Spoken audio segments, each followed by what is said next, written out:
یہ سورہ طلاق میں وعدہ اللہ کا کہ جو اللہ کا ڈر اختیار کرے گا صرف اللہ سے ڈرنا ہے اور کسی سے نہیں. یہ جو بھی گورنمنٹ بیٹھی ہے اچھی بات ہے, اچھی ہے تو بہت اچھی بات ہے. جو بھی اوپر بیٹھا ہے ترقی دینے والی ذات اللہ ہے, یہ ہمیشہ آپ کا بلیف ہونا چاہیے. اوپر لانے والی ذات اللہ ہے, اسباب اللہ بناتا ہے, عزتیں اللہ دیتا ہے. جو کوئی بھی اللہ تعالیٰ کو اپنے ساتھ کر لے گا تو پھر یج اللہ مخرجہ, اللہ تعالیٰ اس کو ہر مشکل اور مصیبت سے نکالتا ہے اور اللہ اسے وہاں سے دیتا ہے کہ اس کا گمان بھی نہیں جاتا. بڑے واقعات ہیں کہ جنہوں نے اللہ پہ توکل کیا تو ان کی تقدیر ہی بدل دی اللہ نے, ان کے حالات ہی بدل دی اللہ نے, کیونکہ اللہ کو بہت پسند ہے کہ اللہ تعالیٰ پہ توکل کیا جائے. ایک اور آپ کو آیت سناتا ہوں قرآن سے ہی اور فلسفہ سمجھاتا ہوں. سورہ مومنون میں آیت نمبر 110 میں اللہ کہتے ہیں فَحَسِبْتُمْ أَنَّمَا خَلَقْنَاكُمْ عَبَثًا وَأَنَّكُمْ إِلَيْنَا لَا تُرْجَعُونَ. کیا تم یہ سوچی بیٹھے ہو کہ ہم نے تمہیں کھیل تماشے کے لیے بنا دیا ہے اور تم ہمارے پاس لا ترجعون, واپس نہیں آؤ گے پلٹ کے؟ کیا تم یہ سوچی بیٹھے ہو کہ تمہیں ہم نے پرپز لیس بنا دیا ہے, کٹ پتلیوں کی طرح؟ گائیں بھینس جیسے چارہ چرتی ہیں, گھاس چرتی ہیں, تو تم چرنے کے لیے آئے ہو دنیا میں؟ نہیں, ہم نے تمہیں ایک بہت بڑے مقصد کے لیے بنایا. وہ مقصد کیا تھا؟ انسانوں سے پہلے یہاں جنات تھے, آپ سب نے پڑھا. وہ فساد برپا کر رہے تھے یہاں پہ, تو اللہ سبحانہ و تعالیٰ نے آدم علیہ السلام کو اپنا خلیفہ مقرر کیا اور کہا کہ تو اور تیری اولاد دنیا میں جا کر امن پھیلائیں گے. اور یہ عہد ہم نے کیا سب نے. سورہ احزاب آیت نمبر 72 میں اس کا ذکر ہے کہ ہم نے پہاڑوں کو, زمینوں کو, آسمانوں کو ذمہ داری دی, انسان نے ذمہ داری لے لی. اس ذمہ داری کو سامنے رکھیں. آپ یہاں انصاف برپا کرنے آئے, امن پھیلانے آئے, انصاف کے ساتھ چلے. چاہے وہ گھریلو معاملہ ہو, چاہے وہ ماں باپ کے ساتھ معاملہ ہو, گھر والی کے ساتھ معاملہ ہو, چاہے وہ لوگوں کے ساتھ معاملہ ہو, چاہے وہ جاب کے ساتھ معاملہ ہو. کبھی بھی یہ مت سمجھے, مایوس نہ ہو کہ یار تیرے تو بڑے گناہ ہیں, تو کہاں اللہ تجھے پوچھے گا. یہ شیطان کی طرف سے وسوسہ ہے. لیکن ذمہ داری کے ساتھ چلیں.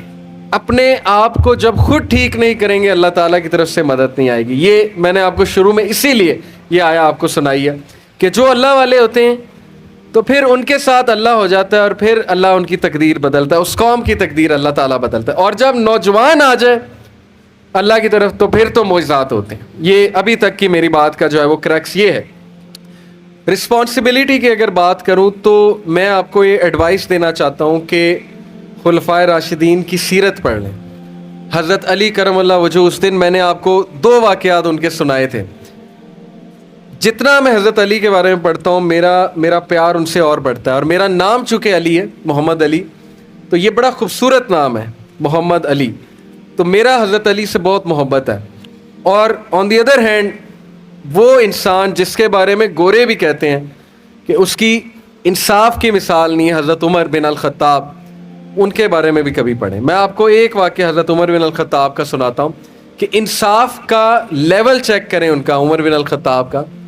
ایک بار راستے میں تھے, نکلے ہوئے تھے, باہر نکلے ہوئے تھے, تو اکثر نکلا کرتے تھے سڑکوں پہ پیٹرولنگ کرنے کے لیے, دیکھنے کے لیے کہ میری رایا کیا کر رہی ہے, کوئی شکایت تو نہیں ہے میری رایا کو.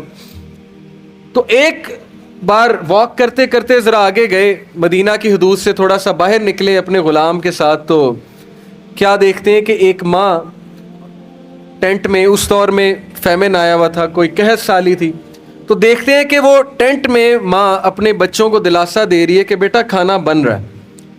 تو عمر بن الخطاب نے جب دیکھا تو کھانا تو نہیں بن رہا تھا, وہ تو پانی میں ہی چمچہ ہلائے جا رہی تھی. حضرت عمر نے بڑی حیرانگی سے پوچھا کہ اے عورت تیرے پاس راشن نہیں ہے؟ یہ کون ہے؟ خلیفہ وقت, کوئی عام آفیسر نہیں ہے, خلیفہ وقت ہے. تو عورت نے کہا کہ اللہ عمر کو پوچھے. حضرت عمر, چونکہ اس دور میں سوشل میڈیا نہیں تھا, اسے کیا پتا یہ عمر ہے. حضرت عمر نے کہا کہ اے عورت کیا بات کر رہی ہے, عمر کا کیا قصور, عمر کو کیسے پتا کہ تیرے پاس راشن نہیں ہے؟ تو اس نے کہا کہ جب خلیفہ بنا تھا تب اس کو نہیں پتا تھا کہ اپنی قوم کا خیال رکھنا. تو حضرت عمر کی آنکھوں سے اسی وقت آنسو آ گئے اور انہوں نے اپنے نوکر کو کہا, غلام کو کہا کہ ابھی چلو میرے ساتھ. سارا راستہ واپس آئے واک کر کے, اور بڑھاپے میں تھے, اپنی کمر پہ مال غنیمت میں سے آٹا لادا، آٹے کی بوریاں اپنی کمر پہ لادیں اور لاد کر جا رہے تھے کہ وہ جو غلام تھا اس کو ترس آ گیا، اس نے کہا امیر المومنین مجھے دے دیں، میں اٹھاؤں گا. تو اسے ڈانٹ دیا، کہتے قیامت والے دن تو میرا بوجھ اٹھائے گا؟ جب قیامت والے دن نہیں اٹھائے گا تو ابھی کیوں اٹھا رہا ہے؟ یہ بوجھ میرا ہے. آٹا لادا، لاد کر واک کر کے رات کو اس عورت کے پاس پہنچے اور اس عورت کو نہ صرف آٹا دیا بلکہ ڈش بنائی. وہاں بیٹھ کے اس عورت کے ساتھ بیٹھے، اس کے چہرے پہ مسکراہٹ آئی، اس کے ساتھ پوری ڈش بنائی. ڈش بنا کے بچوں کو جب تک کھلا نہیں دیا چہرے پہ مسکراہٹ نہیں آئی. تو عورت اینڈ میں کہتی ہے کہ دعا دیتی جزاک اللہ خیرہ، اور کہتی ہے کہ کاش تو عمر ہوتا، کاش تو امیر المومنین ہوتا. تو حضرت عمر مسکراتے ہیں، کہتے ہیں تم کل امیر المومنین کے گھر آنا، وہاں آنا علاقے میں، تو تم مجھے وہیں پاؤ گی. یہ مثال اور اس طرح کے لوگ ہمارے لیے، ہم کہتے ہیں یار یہ کیا مثالیں، اس طرح کون ہو سکتا ہے. میں نے بیوروکریٹس جو ماشاءاللہ سی ایس ایس اکیڈمی میں بھی میں گیا، وہاں جو ہوتے ہیں سی ایس پی آفیسرز، ان سے بھی بات کرتے رہتے ہیں ہم، تو ان کو یہ مثال دی میں نے. تو لیکچر کے اینڈ پہ سوال آ گیا، کہتے سر آج کل تو ایسا پاسبل نہیں ہے، آپ کوئی ہمیں ریئلسٹک مثال دیں.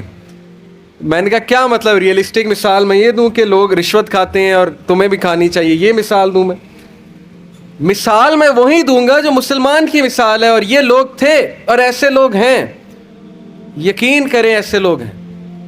مایوسی کی بات نہیں ہے، آپ میں سے ہیں، یہ آپ کے سینئرز میں سے ہیں. ٹھیک ہے لوگ بہت باتیں کرتے ہیں، جی یہ خراب ہو گیا وہ ہو گیا. میں نے ایسے ایسے آفیسرز دیکھے ہیں، ایسے ایسے پولیس مین دیکھے ہیں کہ بندہ حیران رہ جاتا ہے ان کی تربیت کس نے کی ہے، کس ماں باپ کے یہ بچے ہیں.